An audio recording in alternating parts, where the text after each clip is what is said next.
نحمدہ ونصلی علی رسولہ الکریم اما بعد فاعوذ باللہ من الشیطان الرجیم بسم اللہ الرحمن الرحیم۔ عزیز ساتھیو، بدیع تفاسیر اردو زبان میں ہم آپ کے سامنے مختصر مفہوماً رکھ رہے ہیں۔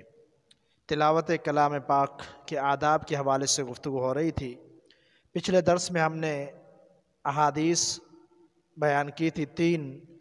جو مشکاۃ المصابیح کی شاہ صاحب رحمہ اللہ نے ذکر کی ہے۔ آج ہم آپ کے سامنے کچھ اور آداب رکھنا چاہتے ہیں، جن میں سے ایک تلاوت کلام کا ادب یہ ہے،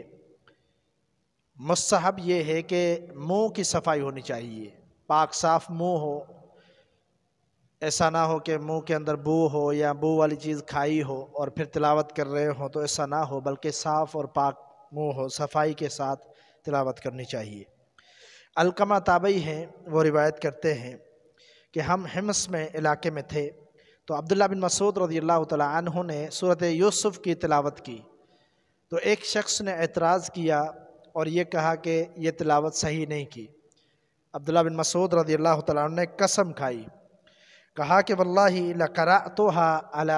عہد رسول اللہ صلی اللہ علیہ وسلم، کہ اللہ کی قسم میں نے نبی صلی اللہ علیہ وسلم کے زمانے میں اسی طرح پڑھا تھا، یعنی یہ جو سورت کی میں تلاوت کر رہا ہوں وہی تلاوت کر رہا ہوں جو نبی صلی اللہ علیہ وسلم کے طریقے پر ہے۔ تو اس شخص نے اعتراض کیا تھا، پھر بعد میں جب اس کے قریب کوئی ہوا تو اس کے منہ سے شراب کی بو محسوس ہوئی، تو عبداللہ بن مسعود رضی اللہ تعالیٰ عنہ نے غصے میں یہ کہا تھا کہ یہ ایک تو اعتراض کر رہا ہے، یعنی قرآن مجید کی تلاوت پر اعتراض کرتا ہے، اور دوسرا اس نے شراب پی ہے۔ پھر اس پر حد جاری کی گئی اور اس پر حد لگائی گئی شراب کی۔ اسی طرح دوسرا ادب یہ ہے کہ قرآن مجید وضو کے ساتھ اور پاکائی حاصل کرنے کے بعد پڑھنا چاہیے، وضو کی حالت میں پڑھنا چاہیے۔ بہت سارے محدثین اور اہل علم نے اس معاملے پر بڑی سختی کی ہے، اور ان کا کہنا ہے کہ بغیر وضو کے قرآن کی تلاوت کرنا ناجائز ہے، جائز ہی نہیں ہے، بلکہ وضو کر کے ہی تلاوت کرنی چاہیے۔ اور اسی طرح اس کے حوالے سے شاہ صاحب رحمہ اللہ کا جو موقف ہے، وہ خود اپنا موقف بھی بیان کرتے ہیں کہ ہمارے نزدیک بھی پسندیدہ اور بہتر یہی ہے، افضل کام یہی ہے کہ وضو کے ساتھ تلاوت کی جائے۔ فرض اور واجب نہیں ہے، لیکن ہر ایک کے نزدیک یہ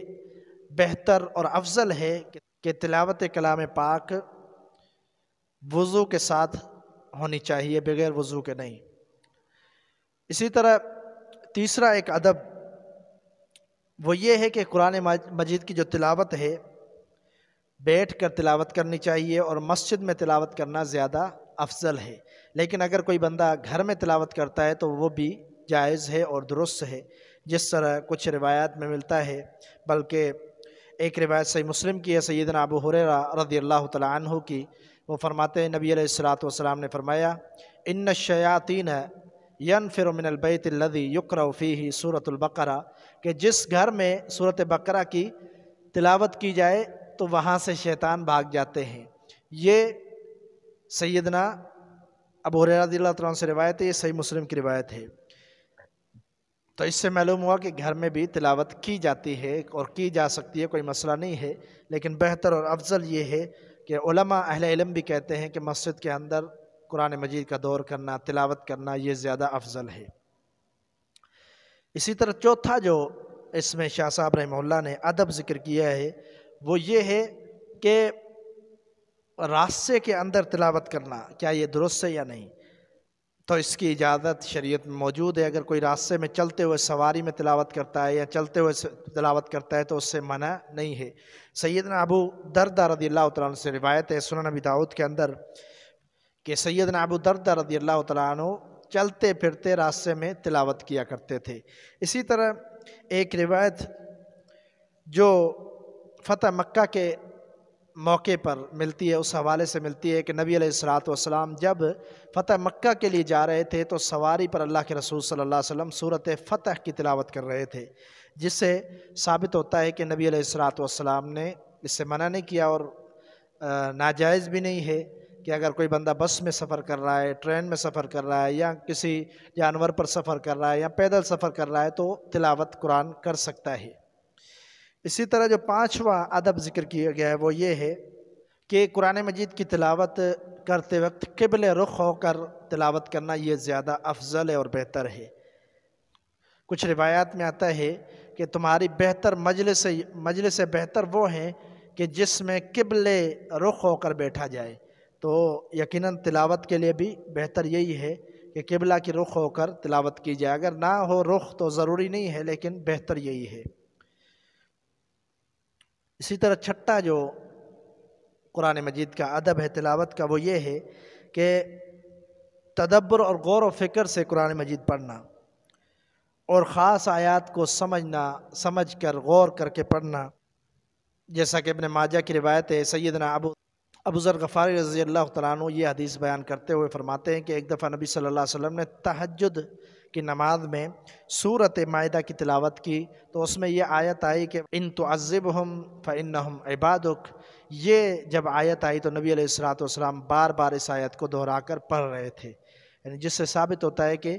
تلاوت ایک جگہ پر رک کر بار بار غور کر کے اس کو اگر کوئی سمجھنے والی بات ہے اس کو سمجھا جائے، اور غور تدبر تفکر کے ساتھ قرآن مجید کی تلاوت کی جائے، یہ بھی قرآن کے آداب میں سے ہے۔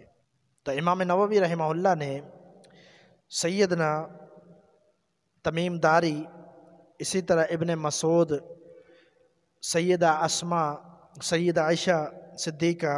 رضی اللہ عنہم، ان سب سے یہ چیز نقل کی ہے کہ یہ بار بار آیتوں کو دہرا کر پڑھا کرتے تھے۔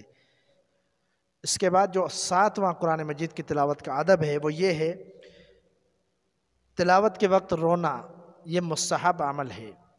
قرآن مجید میں اہل علم کا قرآن سے متاثر ہو کر رونے کا انداز اس طرح بیان کیا گیا ہے کہ وَيَخِرُّونَ لِلْأَذْقَانِ يَبْكُونَ وَيَزِيدُهُمْ خُشُوعًا، کہ سجدوں میں گر جاتے ہیں اور روتے ہیں تو خشوع و خضوع میں ان کے اور اضافہ ہوتا ہے۔ تو یہ اہل علم کا انداز قرآن مجید کی تلاوت کا بیان کیا گیا، جس سے معلوم ہوا کہ قرآن مجید کی تلاوت کرتے وقت اگر کوئی روتا ہے تو یہ مستحب عمل ہے۔ تو اس معاملے میں حافظ بن کثیر رحمہ اللہ نے سیدنا سعد رضی اللہ تعالیٰ عنہ کی روایت بھی نقل کی ہے، جس میں وہ فرماتے ہیں کہ نبی علیہ الصلوۃ والسلام نے فرمایا کہ قرآن مجید کو اچھی آواز میں، خوبصورت آواز میں پڑھو، اگر کوئی خوبصورت آواز میں نہیں پڑھتا تو اس کا تعلق ہم سے نہیں ہے۔ اور دوسری بات اس حدیث کے اندر کیا ہے کہ قرآن مجید پڑھتے ہوئے رو، اگر تمہیں رونا نہیں آتا تو پھر رونے جیسی کیفیت بناؤ۔ یہ امام ابن کثیر رحمہ اللہ نے یہ روایت نقل کی ہے جو کہ حسن درجے کی روایت ہے۔ اور اس کے بعد امام نووی رحمہ اللہ نے یہ بھی کہا ہے کہ اس کے بارے میں احادیث ملتی ہیں اور سلف صالحین کے آثار بھی ملتے ہیں۔ اور اسی طرح سیدنا عمر رضی اللہ تعالیٰ عنہ، ابو بکر صدیق رضی اللہ تعالیٰ عنہ، ابن عباس رضی اللہ تعالیٰ عنہ اور محمد بن سیرین رحمہ اللہ تابعی، ان سب سے اس بارے میں نقل ہے روایتیں، اور ان کا عمل ثابت ہے کہ یہ رویا کرتے تھے۔ تو اس طرح تلاوت کرتے وقت قرآن کی رونا یہ بھی مستحب عمل ہے، یہ بھی قرآن کی تلاوت میں آداب میں سے ادب ہے۔ اللہ تعالیٰ سے دعا ہے کہ ہمیں صحیح معنی میں قرآن مجید کی تلاوت کرنے کی توفیق عطا فرمائے اور ساتھ میں اس پر عمل کی توفیق عطا فرمائے۔ وما توفیق الا باللہ علیہ توکلت۔